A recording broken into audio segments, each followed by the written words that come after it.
Welcome back to another class on Gemara Journey with Rashi. We are continuing in Masechet Berachot Daf Dalad Amud Aleph. This will be part 6 of the Shi'ur.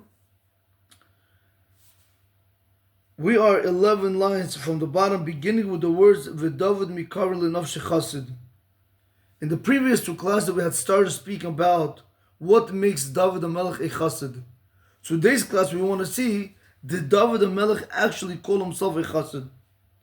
The Gemara begins, V'David, Mikar L'Nafshi Chasid, and David, did he call himself a Chasid?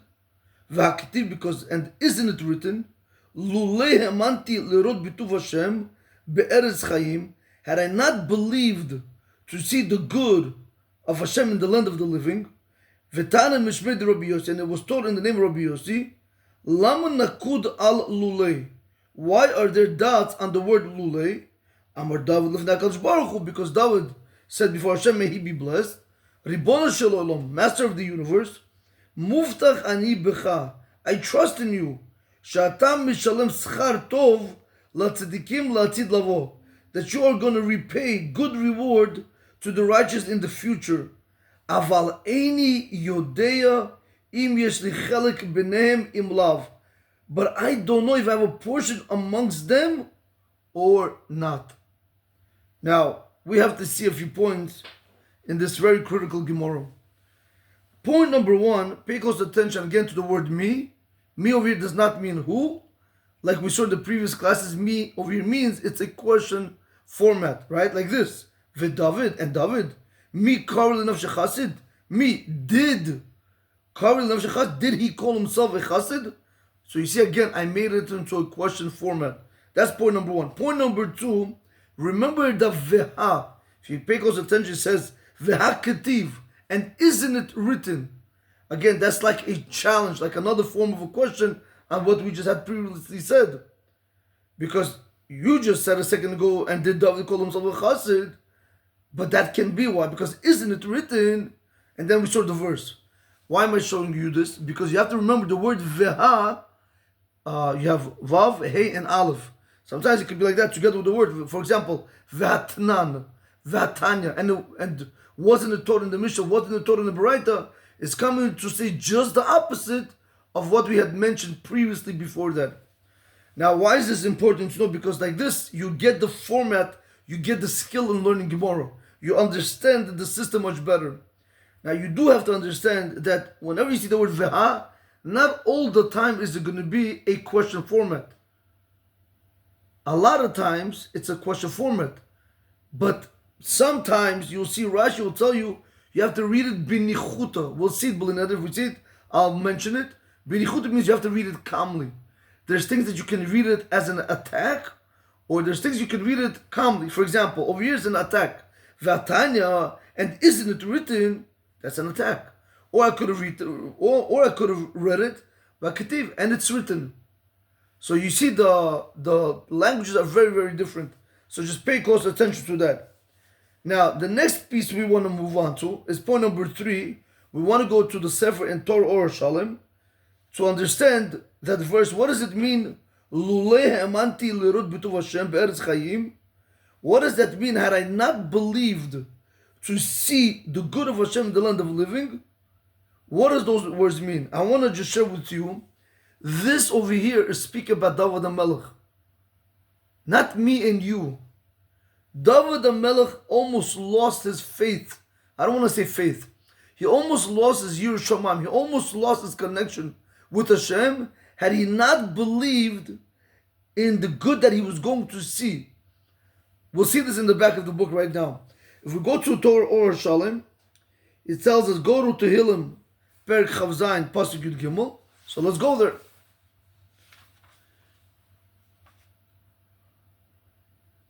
Here. I have it on page Tezan in the back of the book. So he says, what does it mean, Lulei?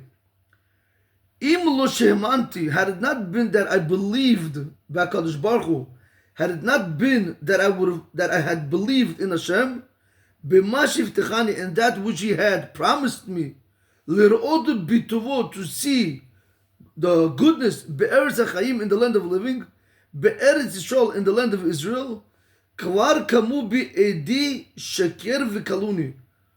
those false witnesses would have already risen against me and destroyed me. Rabotai, listen to what David the Melech is saying. Had it not been that I would have believed in Hashem and this that He had guaranteed that I'm going to be able to see the good in the land of the living, in the land of Israel, already the false witnesses, they would have gotten up on me and they would have destroyed me. Rabotai, this verse in Tehillim it's nuts.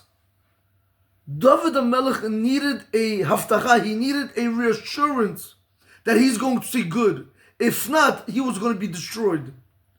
Now, if we go back over here, let's go back to over here. Look into what Rashi says. How does Rashi understand the word Lule Hemanti Lirot B'tuv Hashem? Had I not believed to see the good of Hashem? So, if you see over there, there's a Hagod V'Tzionim Od Gimel. Go to, not Hagod V'Tzionim, Hagod Habach. If you go to Od Gimel, it tells you have to add the word Ba'aretz. So, we're going to read it like this.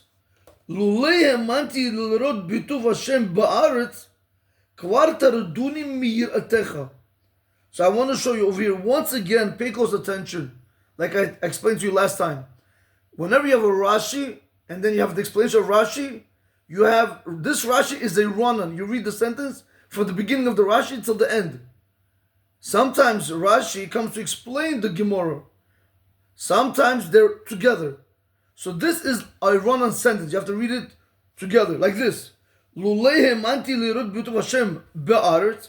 Had I not believed in you to see the good in the land, kavar teraduni miyirtecha, they would have already removed me from fearing you, from your fear, Hashem. Meaning they would have distanced David the Melech from HaKadosh Baruch Hu. David the Melech, Rabotai, needed reassurance. If not for that reassurance, he would have been removed from fearing Hashem. Why am I saying this? This is very, very critical for us. We have to reassure ourselves that the Torah is emet. Not just to say, I believe in Hashem, thank you Hashem. No. We have to reassure ourselves that when we do good, we get rewarded. When we do bad, chas v'shalom lo leinu, just the opposite happens. We need to reassure ourselves. We have to say, you know something? By me learning Torah, by me davening, by me not cheating, by me not lying, by me not speaking foul language, Hashem is rewarding me every second. Now, it's very hard to do. What's my proof? Very simple. When you sit with people, or even by yourself, with your wife or with a friend, you start speaking about other people. And I'm not speaking about that you're speaking bad about them. You're speaking about the emet about them. You're not that you're not bad. Not that you're lying about them. No, you're saying the truth about them, but it's actually negative information. For example, you say, Reuven, he gave me money, he lent me money, every day he calls me now. But that's a fact. So the fact that you said this to Shimon, now you just spoke negative about Reuven. Well, that's the emes, that's the truth, correct? That's Lashon Hara. What's a Mochi Shemra? What does it mean that you take a bad name on a person when you're making false rumors, when it doesn't exist? So just because something's the emet doesn't mean you're allowed to say it. Why am I telling you this? Because how many of us will speak Lashon Hara? And the Gemara actually brings down that everybody speaks Avak Lashon Hara. Everybody has like the dust particles of Lashon Hara. Somehow you have when you're speaking, in those words you have Lashon Hara. Why am I saying this? Because if we would really believe that HaKadosh Baruch Hu is going to punish a person for speaking Lashon Hara, would we speak Lashon Hara? If we would really believe that by us speaking Lashon Hara, we destroy people's families, their financial situation, their reputation, would we speak Lashon Hara? Absolutely not. But why do we do it? Because we don't believe it. Why am I saying this? Because this is what David the Melech did to himself. David the Melech is saying to HaKadosh Baruch Hu, had I not believed to see the good of Hashem, this is what you, Hashem, had promised me. This is what you had reassured me. If it wasn't for your reassurance, Hashem, I would have been removed from your fear. I would have been removed from being close to HaKadosh Baruch Hu. David the Melech, remember, whenever we speak about the great people, it's not like, he's this person, that person. No. We saw the first half of the night, he was dozing and learning Torah, oisik. Second half of the night, he was strengthening himself and continued learning more. And then we saw he wouldn't wake up like the other kings. And he was busy with women's blood and everything else. So we see we're not speaking about a simple person, a small person. And still he needed reassurance. We can also, Rabotai, we have that reassurance also. We have to, when we learn the Torah, we have to make it part of us. You have to live the Torah, eat the Torah, sleep the Torah. Torah has to be with us 24/7.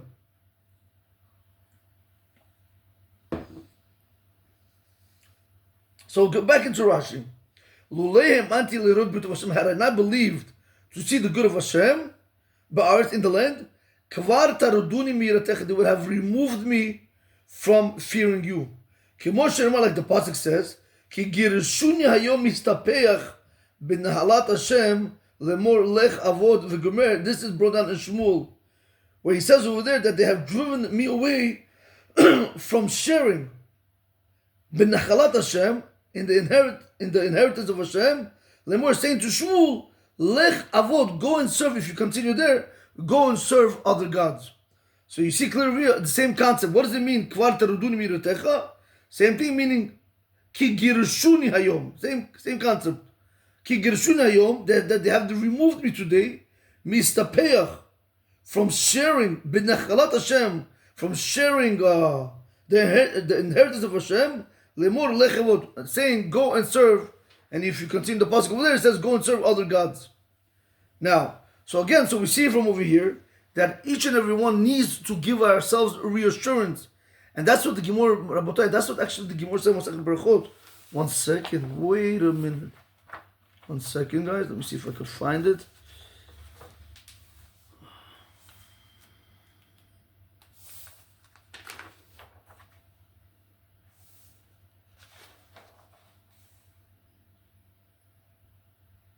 Yes. Look what the Gemara says in Masechet Berachot Daf Lamed Bet Amud Bet. Tanu Rabbanan, the rabbis taught, Arba'at tzrichin chizuk. 4 things need to be strengthened. Torah umasim ve'eluhen, and these are them. Torah umasim tovim tefilu v'derech eretz. Comes Rashi says, tzrichin chizuk, she'yitchazek adam bahem tamid bechol kocho. A person has to strengthen himself constantly with all his strength. Tamid bechol kocho. That's exactly what I'm trying to bring out over here. We need to strengthen ourselves every single time in Torah, mitzvot, masim tovim, and tefillah. We have to believe it works. We have to believe Hashem, it's you that is giving us that guarantee.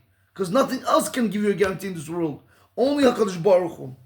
And this, Rabotai, is very, very important, because how can David the Melech say such a thing about himself? Had I not believed to see the good of Hashem in the land of living, they would have removed me from fearing. Come on.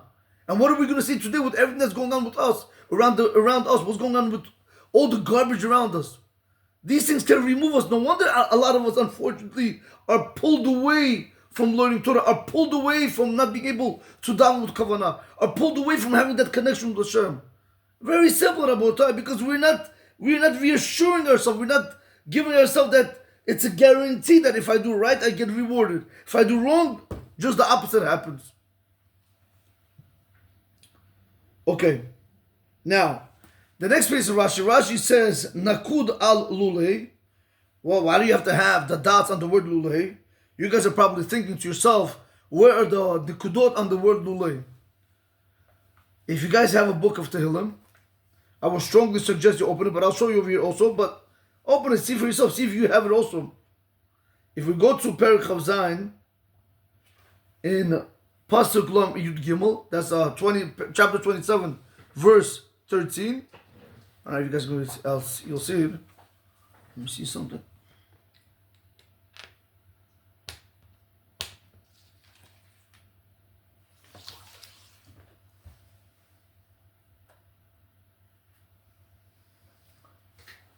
Right over here.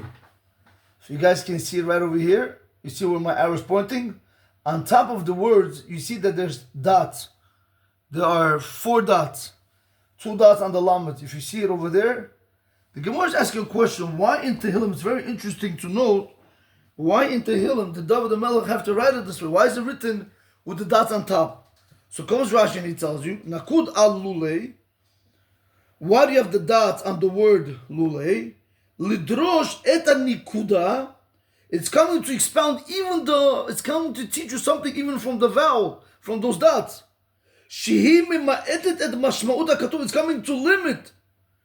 It's coming to limit the implication of the verse. Lomar, to say, Shelo davar barur hayalo. It wasn't clear to him, to David HaMelech. Lir'ot bituv Hashem. It wasn't clear to him that he was going to go ahead and see, to go and see the good of Hashem. Meaning, he wasn't sure. Like, that's what the Gemara said. מובטח אני בך שאתה משלם שכר טוב לצדיקים לעתיד לבוא, אבל אני יודע אם יש לי חלק ביניהם אם לאו. This thing when David HaMelech says, לולי האמנתי לראות בטוב השם בארץ חיים, had I not believed to see the good in the land of the living, to see the good of Hashem in the land of the living, do you know what that's coming to teach me? That's coming to teach me right now, those dots, it's coming to limit the passage. Don't think that David HaMelech believed and he knew he was getting in 100%. No, he's coming to tell you, he was not sure he was getting in. That's what if you guys ever heard with Rabbi Akiva when he would derish quotes with quotes, right? You guys know what's a quotes, correct? There's a crowns on words. I don't know if you've ever seen the Sefer Torah. There's on the word you have three crowns like this, like a shin on top of the words. So Rabbi Akiva was able to derish on those. He was able to tell you what each one coming to teach me. Over here also, Rabotai, these dots over here are coming to tell you the way from this simple pasuk. It means like this: had I not believed in HaKadosh Baruch Hu, that I was going to see the goodness of Hashem in the land of the living, okay, they would have removed me. But meaning that he was going to get it. But comes the Gemara, and the Gemara tells you, and Rashi explains the Gemara and is telling you, no, these four dots are telling you something else, coming to limit the pasuk. Don't think that David was reassured that he's getting in, like I've been explaining now. David had a suffix, he had a doubt if he was going to have Olam Haba. He had a doubt if he was going to have he's going to get rewarded in the next world. Look at the language one more time, Rabotai. Nakud al lulei, lidrosh et nikuda shemima'etet et mashmot hakatuv. To come to expound, to teach you from the dots, which is coming to limit the understanding of the verse. Lomar shelo davar barur hayalo. It's coming to say that the thing was not clear to him. Lir'ot bituv Hashem, that he's going to go and see the good of Hashem. Meaning he didn't know about what's going to be in the future, if he's going to get reward or not. Rashi now tells you the word lulei. What's the word lulei mean? Loshun im lo. It's a language of if not. Again, I'm not going to say if not, but I say had not. Kimo lulei Elohe aviv u'gemer hayali. Same thing over there, lulei. Even though this lulei is with a yud, that lulei is with aleph, they mean the same thing. Like for example, had it not been for the God of our forefather, etc. Right? It's a verse. Again, I don't get into these verses if I don't have to. But I'm trying to bring it to you over here. Rashi is telling you, how do you know what the word lulei means? It's imlo. So if we're going to read it like this with the word imlo, if we go back into the Gemara, v'David mikar l'nafshi chasid. Did David HaMelech call himself a chasid? V'aktiv, but isn't it written, lulei hem anti l'rot b'tov Hashem be'eretz chayim, meaning, imlo, had I not believed l'rot b'tov Hashem be'eretz chayim, kvar teruduni miyiratecha, they would have already removed me from your fear. So, Rabotai, now that we have the Rashis down, let's go back into the Gemara. So we're going to do it one more time with V'David mikar l'nafshi chasid. V'David mikar l'nafshi chasid, and did David call himself a chasid? V'Ketiv, and isn't it written, lulei hamanti l'rot b'tov Hashem be'eretz chayim. Now I just want to tell you something.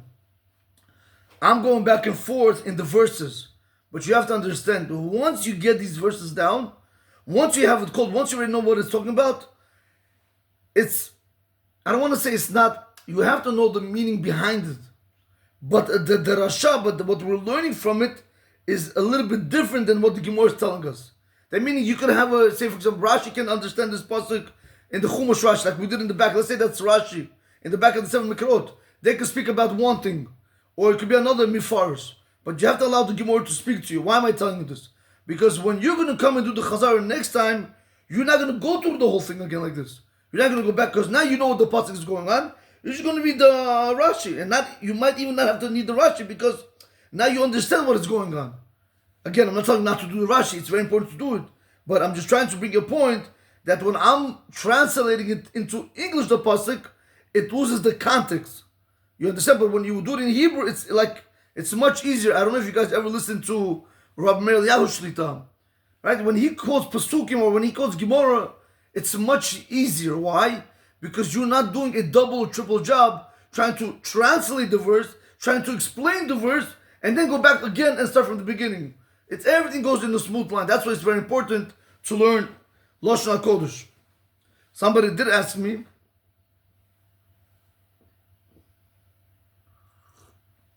they said, Rabbi, I don't understand. You finished public school. You went to St. John's. You started late. How did you learn Hebrew? So besides learning with Rabbi Walken many years and like literally writing down almost every single word, there is something else that I would do on the side, and that was I would listen to actually Rabbi Meir Eliyahu Shlita. In particular, him. Even though at that time he was very fast, other lectures he had which were slower. But what I would do when I would be driving, I would put on Rabbi Meir Eliyahu Shlita. Again, I'm not telling you you have to listen to him in particular, but try to listen to a rabbi that speaks Hebrew. Why? Because now you get the feel of the language. You don't understand the word. Like little when I was driving, and if something would bother me, no problem. Catch it in my mind, or if I'm on a red light, or in traffic. A lot of times when I was driving to Manhattan, traffic bumper to bumper. So really didn't make a difference to me. So I would like have a piece of paper and I would write the words down. And then what I would do, I would then Google it. Google Translate. Today you have something which is even much more, I don't want to say better than Google, but I don't know. Listen, I'm not advertising, not this, not that. I'm just trying to show that you're able to use it. You have Chat GPT. That also you have to be careful because not all the time is it accurate. Again, you have to be careful with what the technology that you're using to allow you to help. But back then, I would actually use Google Translate. If I wouldn't find it in Google Translate, I wasn't worried about it because I had apps which would like Talmudic dictionary, and I had books in my house. So I would find that word. So eventually, what would happen is when I would find that word, I would write it down, and then so on and so forth. And when you hear the same word over and over, you just come to remember it. And little by little, you start learning how to read Hebrew better, understand Hebrew better, and now you even start speaking Hebrew. All right, that's a hint, Rabotai. If something you guys want to do, because remember, listening to a rabbi in English, I'll put it to you like this. Listening to me in English doing the shiur, it won't have this, again, it's good. If you guys will do it yourselves, it's fine. But had you listened this from a person who's speaking Lashon HaKodesh, it would have been on a different level. It would have been more powerful, not because of the explanation no. Because when you only speak Hebrew, right, when I read like this, right, there are no interruptions, there are no explaining back and forth. Again, this the whole thing is to teach us to be able to do that. That's why we're doing this, to go word for word, to try to understand the Gemara and the Rashi. So one day now when you guys want to go and you want to open up, I don't know, you want to open up Masifta, you want to go see in the back of the book, Biurim, or you want to see Tosfot, or you want to see Halachot, you want to see Rishonim Achronim, then you're going to be able to do it Bezrat Hashem. But Rabotai, everything starts with you, how much time you put in, that's what you're going to get out. Okay.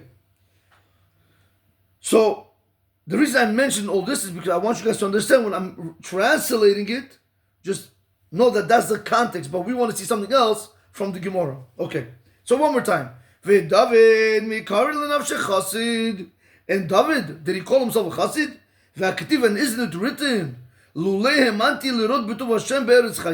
We saw the word lulei means imlo. Had I not believed to see the good of Hashem in the land of living, again, this is what we really need from the verse. Why are there doubts on the word lulei? Amud, and this is what David HaMelech was really saying to HaKadosh Baruch Hu. Amud David HaKadosh Baruch Hu. David HaMelech said, Hashem may he be blessed. Ribono shel olam, master of the universe. Muftach ani becha. I trust in you. Sha'ata mishalem schar tov latzadikim latid lavo. That you're going to pay good reward to the righteous in the future. Aval eni yodeim yesh li chelik b'nehem im lav. But I don't know if I have a portion amongst them or not. Rabotai, over here is the rebuttal to our question. Why? Because before we said that David the Melech is a chassid, right? David the Melech said on top, Shamra nafshi ki chassid ani. The Gemara says, did David the Melech really call himself a chassid? We see clearly over here. He says, I don't know if I'm going to have a portion with the tzaddikim or not in getting repaid the good reward. Wait a minute. So how can David the Melech say he was a chassid? We see clearly from this last verse, from this last statement, that David the Melech was not a chassid.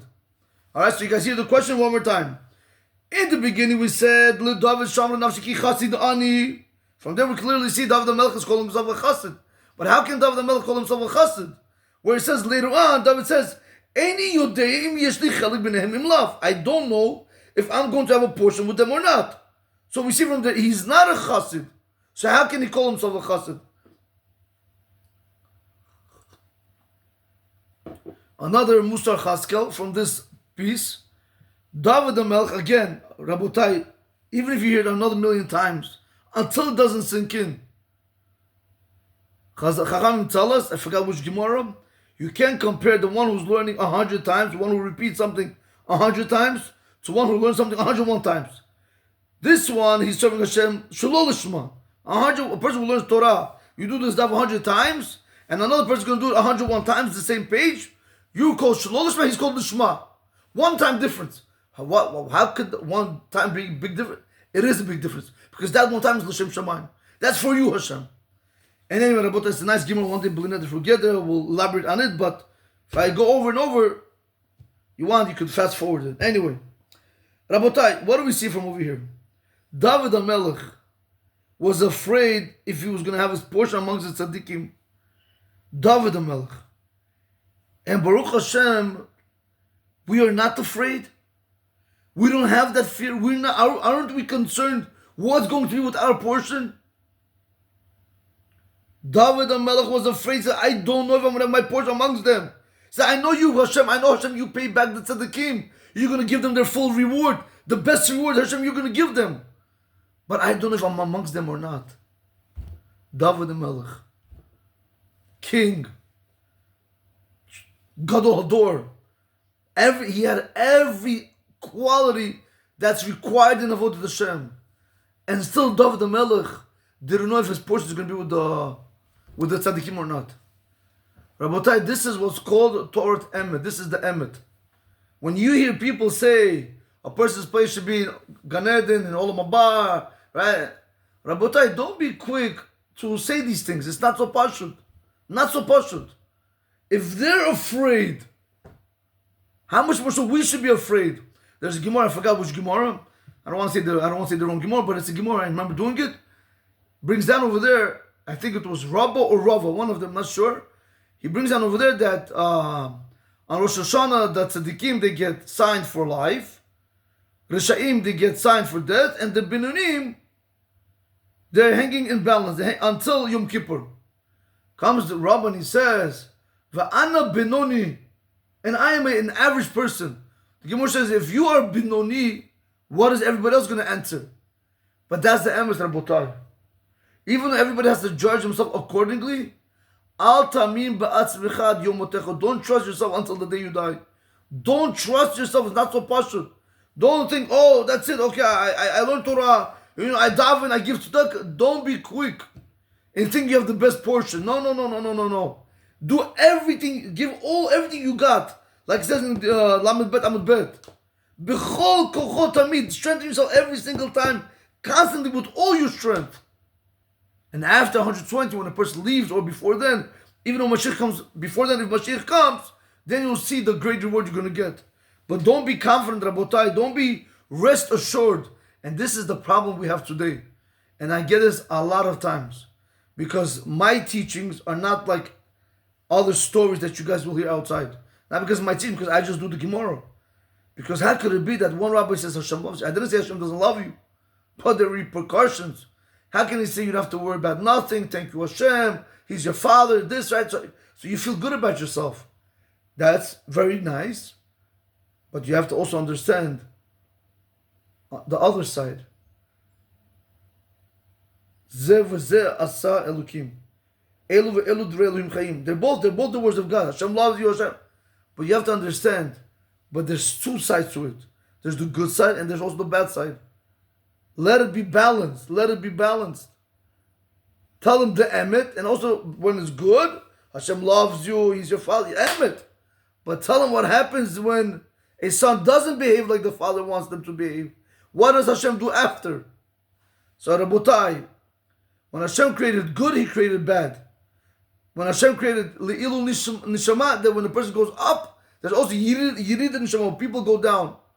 It's Rabotai, when Hashem made everything in pairs. So you can't always be just listening, oh, it's good, it's good, it's good. Fine, I'm happy it's good. But what about Chas v'Shalom, Rabotai, if we do just the opposite? Anyway, you guys get the point.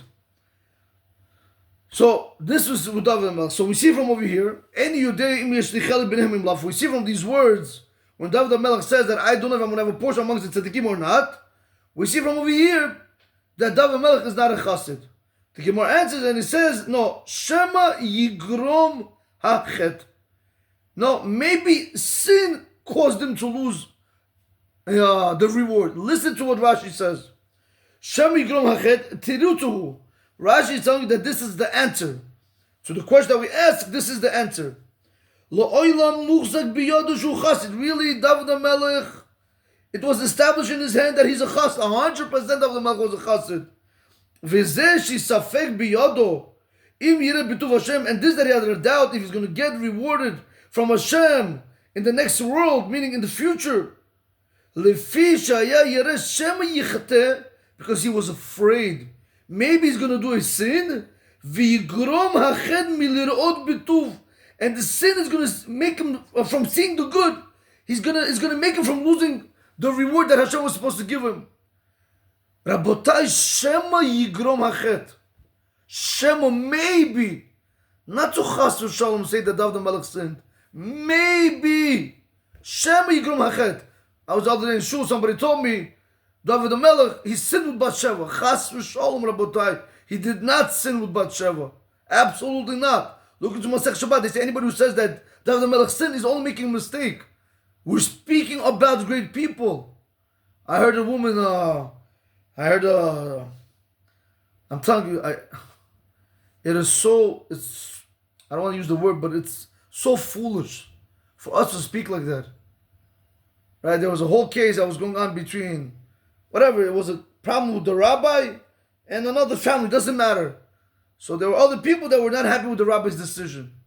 So they went out to embarrass the rabbi. I'm not going to give any names. They shamed the rabbi, his wife, his children, they shamed everybody. So when somebody asked the lady, why would you guys do this? We understand that this is your family and we understand that you are hurt, but this is what the halacha says. So you know what one of them answered? Everybody makes mistakes. Even Moshe Rabbeinu, that's what she said. Even Moshe Rabbeinu makes a mistake, or made a mistake. How do you speak about Moshe Rabbeinu like that?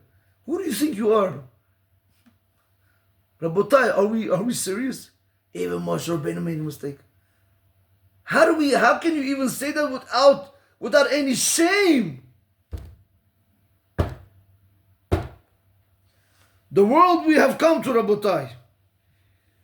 That's why he tells you over here, Shema Yigrom Hachet. Maybe sin is going to be the cause from him seeing the good of Hashem, meaning from him seeing in the future the reward that is supposed to come to him. Maybe, that's all it is, it's a maybe. Not the Chas v'Shalom, David HaMelech is going to do something that's going to make his, that he's going to go against Hashem. Chas v'Shalom, David HaMelech was a chassid. He was learning Torah day. When would he have time to do an Aveirah? The Gemara says in the Shulchan Aruch Paskins, a person who works and learns Torah, it keeps him away from sin. So it's a person constantly busy, you can't sin. So David HaMelech had no time to sin, he was always busy. So why were you afraid, David HaMelech? Because maybe if I will do a sin and it's going to make me lose the reward that I'm supposed to get from Hashem. Rabotai, very important. David HaMelech is saying maybe.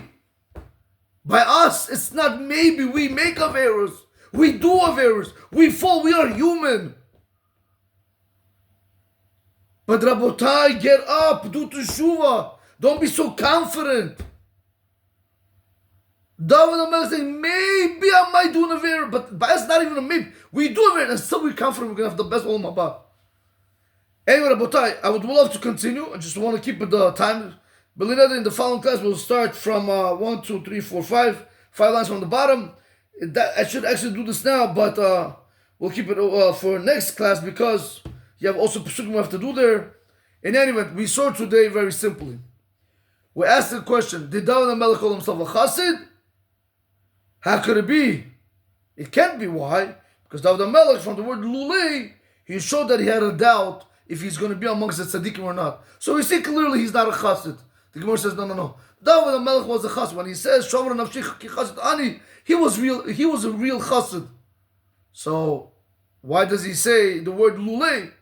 Because he was afraid maybe he's going to do a sin that's going to cause him to lose the reward in the future.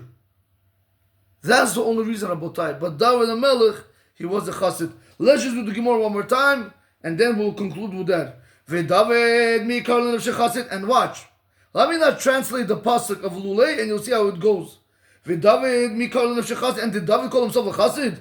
V'Aketiv, and isn't it written, Lulei hemati b'lirot b'tov Hashem be'eretz chayim, v'tanim shed Rabbi Yossi, and we start the name of Rabbi Yossi. Lama nakud al Lulei, why do you have the dots on the word Lulei? Amud Baruch, because David said before Hashem, Ribbon Shel Olam, Master of the universe. Muftach ani b'cha she'ata misham tzchar tov latzadikim la'atid lavo. I trust in you that you're going to repay good reward, the best reward to the righteous people in the future. Aval eini yodeim yeshlichel behem b'neim imlav. But I don't know if I have a portion amongst them or not. So we see clearly from here that David HaMelech is not a chassid. The Gemara says, no, chassid he was. So why was he afraid? Shema yigrom hachet. Maybe the sin is going to be the cause of him losing the reward in the world to come. Rabotai, have a great day. Baruch Adonai Olam. Amen. Amen.